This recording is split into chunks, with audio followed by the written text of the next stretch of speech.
Wyobraź sobie, że masz 70 lat. Wchodzisz do kuchni i nagle zatrzymujesz się. Przez chwilę nie pamiętasz, po co tu przyszedłeś. Większości z nas zdarzyło się to przynajmniej raz. Ale co, jeśli takich momentów zaczyna być coraz więcej? Czy to po prostu naturalna część starzenia? A może twój mózg od lat wysyłał sygnały ostrzegawcze, których nikt nie zauważył? Najczęściej, gdy mówimy o demencji, myślimy o genach albo o pechu. Tymczasem badania z ostatnich lat pokazują coś bardzo ciekawego. Na część czynników ryzyka mamy realny wpływ. Nie istnieje jedna dieta, która gwarantuje ochronę przed demencją. Nie istnieje też jeden produkt, który ją powoduje. Ale są produkty, które regularnie pojawiają się w badaniach jako element stylu życia zwiększającego ryzyko pogorszenia funkcji poznawczych. I właśnie o nich dziś porozmawiamy. Bez straszenia, bez internetowych mitów. Tylko to, co naprawdę potwierdzają badania. Jeżeli oglądasz mój kanał po raz pierwszy, witaj. Jestem magistrem farmacji. Na tym kanale oddzielam fakty od mitów i tłumaczę medycynę prostym językiem. Jeżeli cenisz rzetelną wiedzę opartą na aktualnych badaniach, zasubskrybuj kanał. Jest jedna rzecz, którą warto zrozumieć już na początku. Demencja nie pojawia się nagle. To nie jest tak, że dziś wszystko działa prawidłowo, a jutro mózg przestaje funkcjonować. To proces. Czasem rozwija się przez kilkanaście, a nawet kilkadziesiąt lat. Wyobraź sobie dach domu. Jedna kropla deszczu niczego nie zmieni. Ale jeśli dach przecieka przez 20 lat, w końcu pojawi się wilgoć, grzyb i uszkodzenia. Z mózgiem jest podobnie. Największym wrogiem nie jest pojedynczy posiłek. Największym wrogiem są codzienne nawyki. To one mogą prowadzić do przewlekłego stanu zapalnego, uszkodzenia naczyń krwionośnych, zaburzeń metabolicznych i większego stresu oksydacyjnego. A właśnie te procesy od lat uważa się za jedne z najważniejszych elementów przyspieszających starzenie mózgu. Dlatego nie pytajmy, czy ten produkt powoduje demencję? Lepsze pytanie brzmi, czy regularne spożywanie tego produktu sprzyja procesom, które mogą uszkadzać mózg? To ogromna różnica. Zacznijmy od produktu, którego wpływ jest najlepiej udokumentowany. Alkohol. To temat, który budzi emocje. Zwłaszcza dlatego, że przez wiele lat można było usłyszeć, iż lampka czerwonego wina jest dobra dla serca. Dziś patrzymy na to znacznie ostrożniej. Wiemy, że wcześniejsze obserwacje mogły wynikać z tego, że osoby pijące niewielkie ilości alkoholu często prowadziły po prostu zdrowszy styl życia. A sam alkohol nie jest witaminą, nie jest antyoksydantem, nie jest substancją potrzebną organizmowi. Jest toksyną, którą organizm musi unieszkodliwić.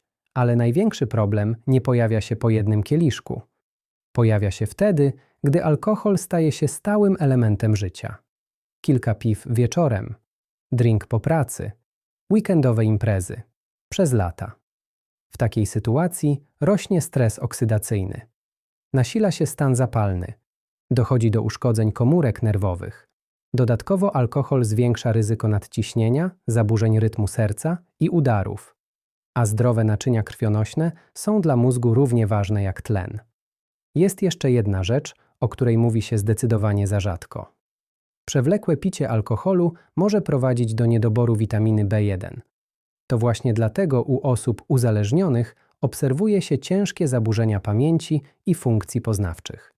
Oczywiście nie oznacza to, że okazjonalny toast podczas wesela doprowadzi do demencji. Medycyna nie działa w taki sposób. Liczy się wzorzec powtarzany przez lata. I właśnie dlatego alkohol otwiera tę listę. Ale jest produkt, po który większość ludzi sięga znacznie częściej niż po alkohol. Często codziennie. I wiele osób w ogóle nie traktuje go jako zagrożenia. A właśnie on może uruchamiać proces, który niektórzy naukowcy nazywają jednym z największych wrogów starzejącego się mózgu. Insulinooporność. Jeżeli zapytałbym Cię, co najbardziej szkodzi mózgowi, prawdopodobnie odpowiedziałbyś alkohol, papierosy, może brak snu. Mało kto powiedziałby słodzone napoje. A jednak właśnie one od wielu lat budzą ogromne zainteresowanie naukowców. Dlaczego? Bo cukier wypity zachowuje się inaczej niż cukier zjedzony. Wyobraź sobie, że zjadasz jabłko. Razem z naturalnymi cukrami dostarczasz błonnik, który spowalnia ich wchłanianie. Teraz wyobraź sobie szklankę słodkiego napoju. Tutaj praktycznie nie ma błonnika. Cukier błyskawicznie trafia do krwi. Trzustka musi natychmiast wydzielić insulinę. Jednorazowo organizm sobie z tym poradzi. Problem zaczyna się wtedy, gdy taki scenariusz powtarza się codziennie, przez lata. Organizm stopniowo przestaje reagować na insulinę tak skutecznie jak wcześniej. Rozwija się insulinooporność. I właśnie tutaj większość osób nie widzi związku. Bo co wspólnego ma insulina z pamięcią? Więcej niż mogłoby się wydawać.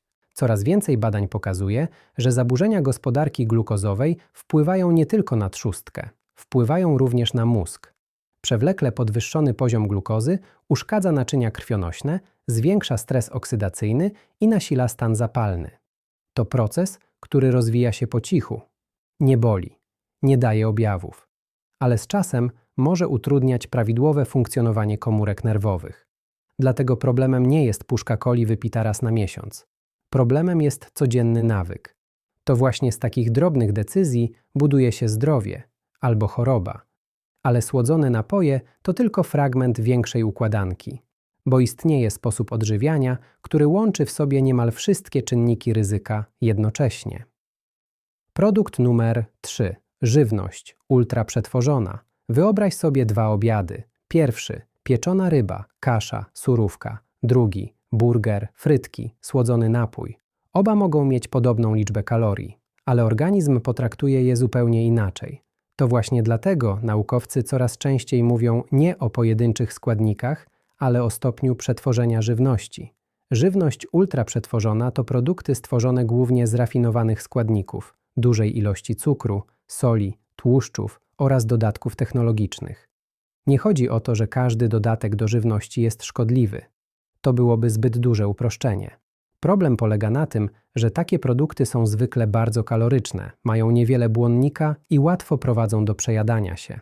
A kiedy dieta przez wiele lat opiera się głównie na takich produktach, rośnie ryzyko otyłości, nadciśnienia, cukrzycy typu 2 i chorób sercowo-naczyniowych. A to właśnie te choroby należą do najlepiej poznanych czynników zwiększających ryzyko pogorszenia pamięci. Co ciekawe, badania obserwacyjne pokazują również, że osoby spożywające najwięcej żywności ultraprzetworzonej częściej doświadczają szybszego pogorszenia funkcji poznawczych. I tutaj muszę podkreślić coś bardzo ważnego. To nie znaczy, że chipsy czy gotowa pizza bezpośrednio powodują demencję. Tak nauka nie działa. Pokazują natomiast, że sposób odżywiania oparty głównie na takich produktach wiąże się z większym ryzykiem problemów zdrowotnych, które mogą odbić się również na pracy mózgu. To ogromna różnica. Dlatego zamiast zastanawiać się, czy jeden produkt jest zdrowy czy niezdrowy, warto spojrzeć na całą dietę. Jeżeli przez większość tygodnia jesz produkty jak najmniej przetworzone, okazjonalny fast food prawdopodobnie nie będzie miał większego znaczenia. Ale jeżeli sytuacja wygląda odwrotnie, Twój organizm prędzej czy później zacznie wystawiać rachunek i niestety mózg również może go zapłacić. Do tej pory mówiliśmy głównie o cukrze i żywności gotowej, ale istnieje jeszcze jedna grupa produktów, która od lat przewija się w badaniach nad zdrowiem serca. A jeśli cierpi serce i naczynia krwionośne, prędzej czy później odczuje to również mózg. Przejdźmy do przetworzonego mięsa. Parówki, kiełbasy, bekon, salami, gotowe wędliny.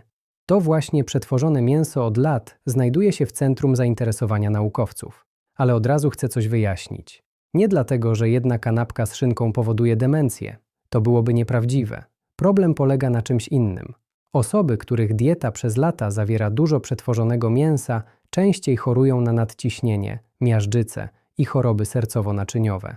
A teraz przypomnij sobie coś, o czym mówiłem na początku filmu. Mózg nie działa w oderwaniu od reszty organizmu. Każda komórka nerwowa potrzebuje tlenu i składników odżywczych, a dostarcza je krew. Jeżeli naczynia krwionośne stopniowo tracą swoją sprawność, cierpi również mózg. To trochę jak podlewanie ogrodu. Jeżeli wąż jest drożny, wszystkie rośliny dostają odpowiednią ilość wody. Ale jeśli zaczyna się zatykać, najdelikatniejsze rośliny uschną jako pierwsze. Podobnie jest z naszym mózgiem. Nie bez powodu mówi się dziś, że to, co jest dobre dla serca, zwykle jest dobre również dla mózgu. Dlatego zamiast codziennie wybierać wysoko przetworzone wędliny, warto częściej sięgać po świeże mięso, ryby lub rośliny strączkowe. Nie dlatego, że są magiczne. Dlatego, że pomagają budować zdrowszy sposób odżywiania. Produkt numer 5. Tłuszcze trans. Na koniec zostawiłem coś, co przez lata było ukrytym składnikiem wielu produktów. Tłuszcze trans. Jeszcze kilkanaście lat temu znajdowały się w ciastkach, wafelkach, wyrobach cukierniczych, fast foodach i wielu gotowych produktach. Dziś sytuacja wygląda znacznie lepiej, bo w wielu krajach ich ilość została prawnie ograniczona. Ale nadal warto wiedzieć, dlaczego naukowcy od lat zwracają na nie uwagę. Tłuszcze trans pogarszają profil lipidowy, podnoszą poziom cholesterolu LDL, obniżają poziom HDL, sprzyjają przewlekłemu stanowi zapalnemu i zwiększają ryzyko chorób sercowo-naczyniowych. A skoro zdrowie naczyń jest jednym z najważniejszych elementów zdrowia mózgu, nie trudno zrozumieć, dlaczego ich nadmiar nie działa na naszą korzyść. Na szczęście, dobra wiadomość jest taka, że dziś znacznie łatwiej ich unikać niż jeszcze kilkanaście lat temu. Czytaj etykiety. Im krótszy i prostszy skład produktu, tym zwykle lepiej. Być może zauważyłeś, że nie wspomniałem o wielu produktach, które często pojawiają się w internecie. Nie powiedziałem, że pomidory powodują demencję. Nie straszyłem olejami roślinnymi. Nie obwiniałem glutenu. Nie mówiłem o lektynach. I zrobiłem to celowo. Dlaczego? Bo chciałem oprzeć ten materiał na tym, co rzeczywiście potwierdzają badania. Internet uwielbia proste odpowiedzi. Nauka jest bardziej wymagająca. Czasami odpowiedź brzmi: jeszcze tego nie wiemy. I to również jest uczciwa odpowiedź. Co naprawdę chroni mózg?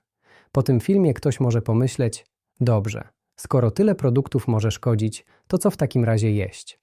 Odpowiedź jest zaskakująco prosta. Nie szukaj jednego cudownego produktu. Skup się na całym sposobie odżywiania.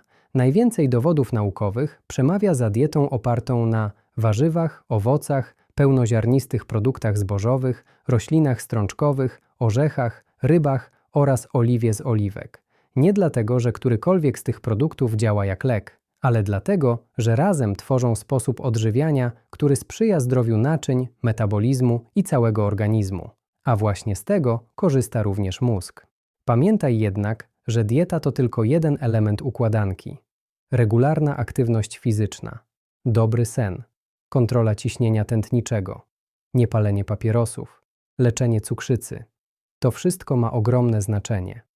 Chciałbym, żebyś zapamiętał po tym filmie jedną rzecz. Mózg nie starzeje się od jednego obiadu. Tak samo nie odmłodzi go jedna tabletka, ani jeden suplement. Największe znaczenie mają decyzje, które podejmujemy każdego dnia. Nie muszą być idealne.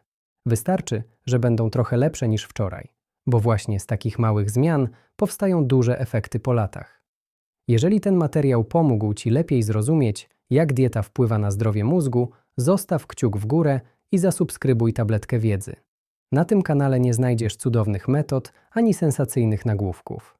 Znajdziesz rzetelną wiedzę opartą na badaniach i praktyczne wskazówki, które naprawdę mogą pomóc zadbać o zdrowie. Dziękuję za obejrzenie i do zobaczenia w kolejnym filmie.